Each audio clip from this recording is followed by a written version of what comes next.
Voilà, Gilles Abasque qui va intervenir maintenant. C'est le dernier intervenant de cette première session. Voilà, on est juste dans les temps, pile poil. Hein, voilà. Merci. Bonjour à tous. Donc j'ai la lourde charge de faire la dernière présentation avant la pause. Donc j'espère vous maintenir. Je suis ravi d'être avec vous au sein de l'AFTES pour parler d'environnement et d'espace souterrain. Donc je vais vous parler de la gestion environnementale de la ligne C de métro. Il faut appuyer quelque part. Le vert. Tac, super. Alors, je ne sais pas si vous voyez, voilà. Alors déjà, le métro, par essence, c'est un choix environnemental et capacitaire. C'est un transport de masse en ville qui n'a pas d'équivalent. Mais c'est aussi, comme vous le voyez sur le petit graphique qui vient des données de l'ADEME, un des modes de transport qui arrive juste derrière le vélo et la marche, avec le TGV, le tram, comme donc, le 5e émetteur de carbone par kilomètre passager. Là, vous avez l'illustration sur 10 km parcourus. Et vous voyez tout en bas, effectivement, l'avion, la voiture, mais aussi, bien tout en bas à gauche, plus étonnamment, la trottinette électrique ou le vélo électrique, qui sont plus consommateurs en équivalent passager que le métro. Donc, c'est un choix intrinsèquement environnemental. Donc, quelques chiffres qui nous ont conduit donc, à ce choix. C'est, comme ça a été dit précédemment par mes collègues, c'est 15 000 nouveaux habitants qui arrivent sur Toulouse dans un contexte très dynamique. C'est 90 000 déplacements en voiture évitée et c'est un transport donc 100% électrique avec 200 000 passagers par jour à la mise en service et 600 000 à terme prévus, donc sans travaux lourds pour arriver à ces 600 000 à terme. Aussi un petit mot sur la production d'énergie renouvelable intégrée au projet. Donc on a 3 postes importants, c'est l'énergie de freinage des rames qui est récupéré donc par un système Alstom, qui est réinjecté et qui consiste quand même en 10 à 15% de l'énergie consommée par le réseau de métro, pour le coup, soit 3 à 5 gigawattheures par an produits et récupérés. Des panneaux photovoltaïques qui représentent 2 gigawattheures par an minimum. Et dans le garage atelier, donc, on a un système de climatisation et chauffage qui va être alimenté par de l'hydrothermie. On récupère en fait de la chaleur d'eau usée. On a une usine d'eau usée très importante à côté dont on va récupérer la chaleur pour produire environ 343 mégawattheures par an, donc quand même une production d'énergie renouvelable importante sur le chantier. Donc on s'est lancé, vous l'avez vu, dans une certification haute qualité environnementale. C'est vrai que nos donneurs d'ordre ont été très sensibles à ce sujet dès le début et ont souhaité avoir un niveau d'exigence extrêmement élevé pour le projet, aussi bien pendant la phase chantier que pendant la phase d'exploitation. Donc cette certification, on a fait le choix, donc avec Certivea, c'est une méthode finalement de management environnemental de grands projets, puisqu'on travaille depuis le programme jusqu'à la mise en service. Et ça nous a aidé à structurer le management donc, du projet, d'organiser les compétences nécessaires autour, de formaliser la prise en compte des besoins et des attentes des parties prenantes, et aussi de leur faire un retour, je dirais, sur la prise en compte de leurs attentes.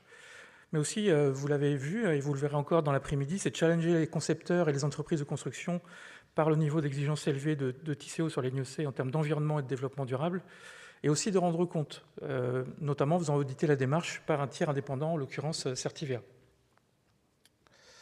Alors, je ne vais pas tout vous exposer dans cette démarche, ça serait vraiment trop long. Mais vous l'avez vu tout à l'heure, il y a 4 grands thèmes, dans cette certification. C'est la qualité de vie, le respect de l'environnement, la performance économique et le management responsable. On a accès effectivement sur certaines thématiques plus particulières. Il y a 19 thématiques, donc, comme vous l'avez vu dans le système haute qualité environnementale. On doit hiérarchiser par le référentiel HQE donc ces thématiques. Donc on en a distingué 3. Le niveau 1 qui est le respect de la réglementation et des actions complémentaires. Niveau 2 qui est prioritaire avec des développements d'actions volontaires assez importantes. Et le niveau 3 qui est vraiment le maximum, thématique majeure avec développement d'actions très ambitieuses. On a défini 61 objectifs de développement durable dans ces 19 thématiques et qui s'est traduit par 200 actions concrètes qu'on suit via des indicateurs tout au long du projet. Alors un petit mot, l'AFTES travaille actuellement sur un référentiel des indicateurs de développement durable du projet, probablement en s'inscrivant dans ce système référentiel HQE, infrastructure durable avec Certivea. On fait partie de ce groupe de travail, donc ça nous permet d'avancer sur ce sujet. Donc cette hiérarchie, là vous avez le profil développement durable de la ligne C. Donc on a beaucoup axé, comme vous voyez, sur la qualité de vie et le respect de l'environnement. avec des thématiques, donc celles qui ressortent en vert foncé les plus hautes, hein, la mobilité, la santé et le confort des voyageurs, l'énergie et le climat, la nature, la biodiversité, les ressources et déchets, et la conduite du projet, notamment la conduite du chantier, comme ça a été évoqué par Jean-Jacques Laporte tout à l'heure. Un point sur la santé et confort, parce que haute qualité environnementale, souvent ça rime avec santé et confort. On a 200 000 voyageurs, comme je vous disais, prévus à la mise en service, et 600 000 donc à terme. Ça veut dire qu'il y a beaucoup de monde qui passe, et plusieurs millions de voyageurs finalement par an qui vont emprunter cette station. Donc la qualité, je dirais, à l'intérieur des espaces, et notamment des espaces confinés, donc sous terre, que vous connaissez bien, était un thème très important pour nous. Donc on a travaillé sur la qualité de l'air intérieur. Je vais développer ce sujet particulièrement, la qualité de l'air intérieur dans les espaces confinés. Vous savez que c'est un sujet qui peut être majeur, notamment sur le réseau aujourd'hui parisien de la RATP. Mais aussi, on a travaillé sur un bon niveau de confort acoustique dans les stations et dans les rames. L'idée, c'est d'avoir tout un parcours voyageur depuis l'entrée, je dirais, dans la station de métro jusqu'à la rame, jusqu'au point d'arrivée finale. On a travaillé sur le confort vibratoire dans les rames, sur le confort lumineux dans les stations et les rames, et notamment on a mis en place un éclairage circadien qui prend en compte, je dirais, les cycles biologiques humains, et on assure un bon niveau de confort thermique également dans les stations et dans les rames. On est dans une zone à changement climatique qui va être marquée essentiellement par un renforcement des canicules à Toulouse, donc on aura les premières rames de métro rafraîchies, pour ne pas dire climatisées en fait, pour la première fois sur Toulouse. Un petit zoom sur la qualité de l'air intérieur dans les espaces souterrains. Je pense que c'est un sujet qui vous intéresse, je dirais, à différents titres, donc plutôt sous l'angle conception. On a depuis plus de 25 ans au sein de Tissot Collectivités, ils pilotent, je dirais, un observatoire de la qualité de l'air qui est réalisé par Atmo Occitanie, qui est l'association de surveillance régionale de la qualité de l'air, qui nous a aidé en fait à définir, je dirais, un peu le programme de la qualité de l'air intérieur sur le projet. Et on remarque que les particules sont le paramètre à surveiller, rien de miraculeux. Sur la ligne A, on a 8 à 9 fois de plus que le fond urbain en PM10 et PM2,5. Sur la ligne B, 6 fois de plus que le fond urbain, c'est normal. C'est une ligne qui est plus récente et avec des systèmes de ventilation plus performants que sur la ligne A. Une concentration en particules équivalente entre les quais et les rames. 50% de particules qui sont de nature métallique, une partie de pollution en particules de la quasi-totalité des autres polluants gazeux qui provient de l'air extérieur, c'est les dioxydes d'azote liés à la circulation routière, par exemple, et l'importance évidemment de la ventilation et le renouvellement d'air entre la période chaude et la période froide. Donc, par rapport à ce REX, on a défini nos objectifs de qualité de l'air intérieur. On s'est servi là aussi des recommandations de l'ANSES, qui est l'autorité à la fois environnement, santé, alimentation, etc., pour les particules fines dans les enceintes souterraines. Donc c'est un guide qui est sorti en mai 2022 et dont ICO fait partie du comité de pilotage d'application piloté par le ministère de l'Écologie. Et l'ambition qu'on s'est affichée dans le cadre de la démarche HQE, c'est de se rapprocher le plus possible de la qualité de l'air extérieur, donc du fond urbain. Donc, comme vous l'avez vu, c'est un objectif ambitieux, parce que sur la ligne B, qui est la plus récente, on est à 6 fois au-delà de ce seuil pour les particules. Ça veut dire une réduction de 6 fois de ces particules dans le projet ligne C. Alors, on a mis plusieurs axes de travail. Donc, le premier, c'est l'amélioration de la qualité de l'air entrant dans les espaces souterrains. C'est vraiment un facteur très important. Et finalement, on s'est rendu compte qu'il n'était pas si difficile d'essayer d'améliorer cette qualité dans les stations. Notamment, aujourd'hui, les prises d'air sur les lignes A et B, mais aussi sur beaucoup de projets souterrains, sont faites au ras du sol. Et en fait, forcément, les particules fines au ras du sol, ce n'est pas ce qu'il y a de mieux. Donc, sur la ligne C, ces prises d'air, dans la majorité des cas, il y a quelques cas, comme sur François Verdier, que vous avez vu, où ce n'a pas été possible pour des raisons notamment de circulation et d'architecture, mais sont calées au niveau des ascenseurs, donc à 3 mètres du sol, de manière assez discrète. On fait descendre l'air par une prise en fait, d'air qui va être filtrée, qui va permettre de réduire les particules donc de l'ordre de 65 à 85%, donc selon leur diamètre, déjà dans un premier temps, pour arriver donc à la station avec de l'air frais. Et également donc un système de ventilation des enfumages qui va sortir, qui est à nouveau filtré pour cette fois-ci les riverains et la qualité de l'air ambiant. Donc on obtient, donc là vous avez le petit détail sur les types de filtres qu'on utilise, mais effectivement on est sur des filtres corse pour du grossier et avec un deuxième système de filtrage beaucoup plus fin. Le deuxième axe, c'est la réduction de la production de pollution à l'intérieur de l'enceinte confinée, donc dans ce qui produit beaucoup de particules en fait, au sein d'un système métro. Ça va être notamment les freinages mécaniques, hein, notamment. Ça va être aussi, je dirais, toutes les productions de particules, je dirais, qui sont générées par les personnes, etc. Et puis, effectivement, l'air ambiant qu'on aura assimilé et qu'on remet en circulation dans l'axe. Donc on a choisi une solution fer plutôt que pneu. Sur les lignes A et B, on est sur un système nœud.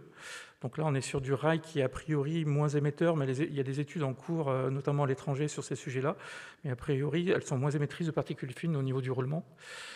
On a un freinage 100% électrique, ça c'est vraiment très important, parce qu'effectivement, ça permet de limiter vraiment le freinage mécanique aux derniers ajustements sur les quais. Et on a un train de maintenance à fonctionnement électrique. Alors ça aussi, c'est une innovation sur la ligne C, puisque jusque-là, les trains de maintenance de métro fonctionnent, je dirais, au combustible fossile, hein, essentiellement diesel. Donc vous imaginez bien que ce n'est pas le paradis. Là, on va avoir un système à fonctionnement électrique et effectivement qui est hybride en cas d'urgence. Et s'il n'y a plus d'électricité, il faut que ces trains puissent continuer à fonctionner. On a également travaillé sur la qualité de l'air intérieur des rames avec Alstom, donc sur les choix matériaux à faible émission. Donc là, on travaille comme dans un bâtiment, hein. On a choisi des matériaux sur les composés organiques volatiles et les formaldéhydes, hein, qui sont essentiellement issus des colles, des vernis, des plastiques, etc., des moquettes, donc pour effectivement avoir des taux extrêmement faibles selon les recommandations internationales. L'axe 3, c'est des dispositifs en station. Donc on s'est rendu compte par les observatoires que les portes palières, par exemple, permettaient d'abattre de 44% les particules fines entre le quai et le tunnel, plus tous les avantages de sécurité inhérents à cette installation qui est vraiment précieuse. On a mis en place, là pas de miracle non plus pour les gens qui connaissent bien le sujet mieux que moi, c'est une ventilation performante à double flux pour le renouvellement d'air et le confort thermique. Et on a également mis des capteurs station CO2 en station. Alors on s'est interrogé un moment sur le déclenchement de la ventilation automatique en fonction de ces capteurs CO2 et de leurs résultats. Et l'exploitant préférait garder une gestion manuelle, mais il allait remonter des capteurs, je dirais, sur son poste de commandement et peut lui-même déclencher manuellement la ventilation. Tout ça pour éviter des mises en route de la ventilation de manière un peu trop intempestive. De la même façon, dans les rames, on a équipé les rames avec des filtres à particules très performants, avec un compromis entre je dirais la ventilation à l'intérieur des rames qui est très importante, le bruit généré par ce système de ventilation, mais on arrive quand même à filtrer plus de 50% des PM10, sachant qu'habituellement, dans ce qui est mis en standard dans le métro, on est plutôt à 25-30% de filtration des particules fines. Et on a un dispositif de renouvellement d'air également performant qui est ajusté selon le niveau de passagers présents dans la rame. Et à noter qu'il y a 20% du linéaire de la station qui est en aérien, qui permet aussi je dirais un renouvellement d'air naturel à chaque station à l'ouverture des portes. Ça, c'était donc la conception sur le volet air intérieur. Je vais vous parler d'un autre sujet qui concerne les espaces souterrains de la même façon pour vous illustrer un peu concrètement les actions qu'on met en place. Donc, c'est la gestion des terres excavées. Donc, ça, je pense que vous en avez tous entendu parler. La réglementation a évolué très récemment, puisqu'entre 2020 et 2002, il y a eu toute une série de décrets donc, qui permettent de clarifier en fait, la situation. Il y a aujourd'hui un guide du CEREMA qui est en cours d'établissement sur la gestion des déblais, donc des infrastructures de transport notamment, dont on fait partie également du groupe de travail. Donc, un petit mot sur la géologie toulousaine. Alors là, vraiment, ça va faire hurler tous les géologues, mais c'est mon schéma de géologie simplifié pour les nuls que je présente à tout le monde. Donc en gros, on a 3 couches, on va dire. On a les remblais anthropiques, on va retrouver l'archéologie qu'on a vue tout à l'heure, hein, c'est les couches accumulées dans le temps, mais aussi des sols pollués et des pollutions pyrotechniques, puisque Toulouse fait partie des villes stratégiques qui ont été bombardées à la fin de la Deuxième Guerre mondiale, au niveau notamment des installations aéroportuaires. On a les alluvions de Garonne ensuite, avec une nappe très importante qui alimente beaucoup d'habitants. On est sur 1,5 million à peu près d'habitants qui s'alimentent sur cette nappe. Et ensuite, la molasse que vous avez vue, je dirais visuellement, dans les coupes de CLB, qui sont donc des alluvions, des matériaux détritiques tertiaires qui viennent de l'érosion des Pyrénées à une période, je dirais, un peu de régime tropical. Donc on voit beaucoup de limon, beaucoup d'argile, et puis de temps en temps des passées sableuses, voire graveleuses. Le tunnelier en fait s'inscrit complètement dans les molasses, mais pour les aménagements de surface comme les stations, on va traverser donc ces 3 couches. Donc on a 6,4 millions de tonnes, hein. Tout à l'heure on a parlé de 3,5 millions de mètres cubes, donc convertis en tonnes, c'est 6,4 millions de tonnes qui sont extraits. Donc depuis la surface, avec 500 000 tonnes de terre issues des parois moulées et des fondations, 2,5 millions de tonnes qui sont extraites depuis la surface et 3,4 millions de tonnes de déblais issus des tunneliers. On s'est fixé un objectif de valorisation très ambitieux, à plus de 80%. Et je vous expliquerai tout à l'heure comment on s'y est pris. Alors d'abord, vous l'avez vu, on est en site urbain, donc ça c'est vraiment un point important. On a fait une caractérisation très lourde des terrains avant les travaux, donc a été confié à un bureau certifié LNE, donc par le laboratoire national, hein, qui ont été menés selon la norme sur les sites et sols pollués. On a plus de 1000 sondages qui ont été réalisés, 600 analyses physico-chimiques, 6000 analyses physico-chimiques, pardon, et qui ont été complétées ensuite par les entreprises. C'est-à-dire qu'on a vraiment une cartographie très très détaillée de la pollution dans les sols. Donc vous avez une carte ici du tracé avec en jaune en fait, hein, le niveau de pollution. On n'a pas eu de pollution majeure nécessitant une dépollution préalable par rapport à l'usage, la réalisation de stations. Donc on a plutôt eu des sites à gérer de manière assez conventionnelle par terrassement.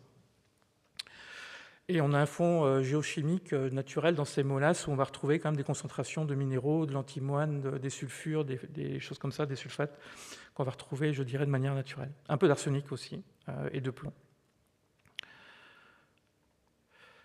Donc là, on a fait cette précaractérisation donc, pour les travaux de surface. Donc en fait, on a fait des plans de maillage, donc ça évoque quelque chose. Vous avez peut-être, ça ressemble un peu à un Rubik's Cube, hein, ces plans de maillage. Donc vous avez ces boîtes en verre, on va découper le terrain en 3D et donc donner une dimension des mailles selon la sensibilité. Donc elles vont être beaucoup plus rapprochées dans les terrains de surface potentiellement pollués. Et plus on va s'approfondir, plus elles vont être larges. Et en fait, on va mettre des codes couleurs, tout simplement, selon le niveau de dangerosité en fait, de ces déblais considérés comme des déchets, ce qui permet en fait, aux terrassiers ensuite de se retrouver, donc là vous avez l'équivalent d'une boîte de station, de se retrouver, de savoir dans quelle maille il est et de pouvoir le tracer. Et pour le tunnelier, comme ça a été dit tout à l'heure, on est en post-caractérisation, c'est-à-dire qu'on doit extraire la terre, la mettre dans des bacs, faire des analyses physico-chimiques, et ensuite on peut les évacuer. Alors que là, en pré-caractérisation sur la surface, on caractérise à bord et ensuite on peut directement évacuer.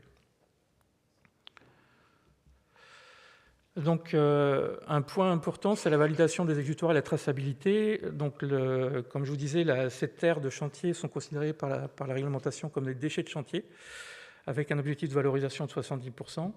Et la réglementation ne connaît que 3 acteurs en termes de déchets. Elle connaît le producteur de déchets, le transporteur de déchets et l'exutoire final qui reçoit les déchets finaux.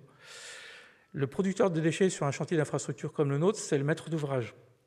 Le maître d'œuvre est un intermédiaire, on va dire, hein, qui fait son travail. Et l'entreprise travaux est un détenteur de déchets au moment où il l'a en main. Mais la responsabilité pleine et entière revient au maître d'ouvrage. Donc moi, le conseil que je donne à tous les maîtres d'ouvrage, c'est vraiment intéressez-vous à ce sujet dès l'amont des projets. Il vous concerne au premier chef. C'est quelque chose qui est assez difficile à déléguer, même s'il faut se faire aider par tout un tas d'AMO et de maîtres d'œuvre compétents sur le sujet. Mais ceci étant dit, il faut s'intéresser directement au choix notamment des exutoires, c'est-à-dire qu'il faut qu'un maître d'ouvrage sache où vont ces matériaux et ce qui en est fait, comment ils sont valorisés, parce que c'est vers lui que reviennent les administrations pour demander des comptes. Donc on a mis en place un système où effectivement le maître d'ouvrage donc valide ses choix d'exutoire, mais sur proposition des entreprises de génie civil et du maître d'œuvre, hein, qui regarde effectivement le contenu, la conformité réglementaire de ces exutoires. On est entouré d'un AMO déblai qui va nous aider à titre de second regard par rapport à celui du maître d'œuvre, mais qui compare également tous les registres des bordereaux, qui fait des visites d'exutoires pour voir que tout se passe bien sur notre chantier. Et donc, comment ça se passe concrètement? L'entreprise va nous adresser une demande d'acceptation préalable d'un exutoire. Le maître d'œuvre le regarde. Nous, ensuite, on le regarde de notre côté avec notre AMO. On le valide. L'exutoire délivre un certificat d'acceptation préalable qui va être la référence pour tous les bordereaux qui ont été mis. L'entreprise de génie civil, donc, ensuite, va avoir des suivis de bordereaux, un registre chronologique et en plus un registre numérique réglementaire qui s'appelle Track Déchets, qui est un registre numérique. Donc nous, on a demandé les deux pour pouvoir faire des comparaisons et vérifier qu'il n'y a pas de fuite, je dirais, dans le dispositif. Et tout ça est aussi validé par notre maître d'œuvre. Donc, comment on s'y est pris? Parce que là, vous voyez que les entreprises génie civil interviennent directement. Ça a été vraiment un sujet très important pour nous, même si la finalité de la construction du métro, c'est pas la gestion des déchets et des déblais, mais au vu des difficultés rencontrées, notamment sur le Grand Paris, on s'est très vite, dès 2018, intéressé à ce sujet. Donc, au niveau de la maîtrise d'ouvrage, on a lancé un appel à manifestation d'intérêt pour tous les exutoires, je dirais, pouvant proposer des solutions dès 2021. Donc il y a eu 13 candidats, je dirais, qui ont été retenus. Et on a réfléchi à des modalités de marché, donc ça avec les maîtres d'œuvre, de savoir si on faisait un lot déblai comme c'est fait par exemple sur Telt aujourd'hui, ou si on confiait directement aux entreprises de génie civil à la fois la creuse, je dirais la creuse et le suivi des déchets, mais ensuite leur évacuation jusqu'aux exutoires. Et on a fait le choix de plutôt confier directement aux entreprises génie civil les déblais, à la fois pour les responsabiliser, mais aussi parce qu'on était dépendant de leur technologie, notamment de creusement tunnelier, parce qu'on pouvait avoir des pressions de terre, des pressions de boue, des pressions variables, etc. De sensibiliser aussi les entreprises sur la qualité, les produits notamment qu'ils vont mettre dans ces creusements, qui a été un vrai sujet. On a fait des tests d'écotoxicité, on est très très suivi par l'Adréal sur ce sujet-là. Donc on a fait ce choix-là, et pour motiver nos entreprises, en fait on a mis un critère, alors j'ai mes collègues chefs de projet qui me corrigeront si je dis des bêtises, mais on avait mis un critère dans le jugement de l'offre technique, donc sur des marchés qui pèsent quand même plusieurs centaines de millions d'euros, de 30% sur l'environnement et la gestion des déblais, sur le critère technique, hein, et donc ça faisait à peu près 13% dans le critère global, on va dire, entre le critère prix et le critère technique, donc c'est un critère important. On leur a imposé donc 80% de valorisation minimum des déblais en global, entre ce qu'on appelle la valorisation volume, hein, qui en gros on vient combler des vides, et la valorisation matériaux, où on vient fabriquer quelque chose avec ces matériaux. Et en fait on a obtenu à peu près 80% minimum dans les offres, mais aussi certains ont été plus loin, ont été jusqu'à 86-90% de valorisation. Et on a imposé également, mais là librement, dans un champ vide dans notre acte d'engagement, une inscription pour le taux de valorisation matériaux. Et l'entreprise la plus performante a été jusqu'à 26% de valorisation matériaux, donc pour fabriquer quelque chose avec ces matériaux. Alors, comme je vous disais, on a eu ces 80% de valorisation, sachant que la réglementation nous impose 70%. Bon, la première chose à faire, c'est effectivement de remployer sur le chantier de l'UNEC. Donc c'est vrai que ça reste assez modeste. On est sur 200 000 tonnes réutilisées sur le chantier aujourd'hui. Et en valorisation de matériaux, on a plusieurs pistes. Donc la fabrication de matériaux de construction. Donc là, vous avez sur l'illustration la fabrication de briques en terre cuite, puisqu'on a 2 usines, je dirais, de niveau international à Toulouse qui fabriquent de la brique toulousaine bien connue, hein, qui sont Terréal et Boyer-Leroux. On fabrique également du granulat, donc notamment avec les alluvions de Garonne, qui sont des matériaux de carrière naturels, de la terre végétale, et du remblai d'infrastructures et de projets d'aménagement, donc rien de révolutionnaire non plus sur ces sujets-là. C'est vraiment la brique qui est, je dirais, un petit peu originale. Et en valorisation volume, c'est essentiellement de la remise en état de carrière en fin d'exploitation à des fins agricoles, écologiques ou paysagères. Je vous remercie. Donc j'étais vite, hein, parce que je pourrais vous parler tout l'après-midi de ce sujet-là. Donc j'espère avoir éveillé quelques intérêts. Donc je suis à votre écoute pour des questions. Merci beaucoup.